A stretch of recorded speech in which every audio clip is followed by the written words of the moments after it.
বাঙালি জাতি সেদিন যখন ঘুমিয়ে পড়েছিল, গভীর রাতে আপনার এই সশস্ত্র বাহিনী, পাক হানাদার বাহিনী ঝাঁপিয়ে পড়ে আমাদের এই নিরস্ত্র এবং ঘুমন্ত জনগণের উপর, এবং তারা নির্বিচারে পাখির মতো গুলি করে আমাদের এই লোকদেরকে হত্যা করেছে।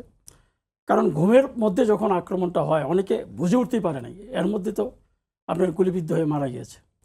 আমরা পরের দিন সকালে দেখলাম যে মানুষ ঢাকা থেকে বিভিন্ন রোডে, যে আমার বাড়ি কুমিল্লা মেঘনা, এদিক দিয়ে দেখেছি যে মানুষ কিভাবে সারিবদ্ধভাবে পালিয়ে যাচ্ছে শহর থেকে।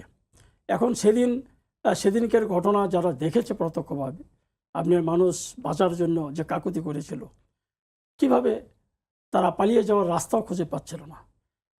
আমার এক চাচা, উনি আপনার পিলখানাতে ছিল, উনি আপনার ঝাঁপিয়ে পড়েছিল ড্রেন দিয়ে হামাগুড়ি খেতে খেতে উনি এক পর্যায়ে গিয়ে আপনার ড্রেন থেকে উঠে, এবং তারপরে এই অবস্থায় ড্রেনের যে ময়লা আবর্জনা এগুলি গায়ে মেখেই কিন্তু উনি বাড়িতে পৌঁছেছিল পরের দিন 8টা-9টার দিকে।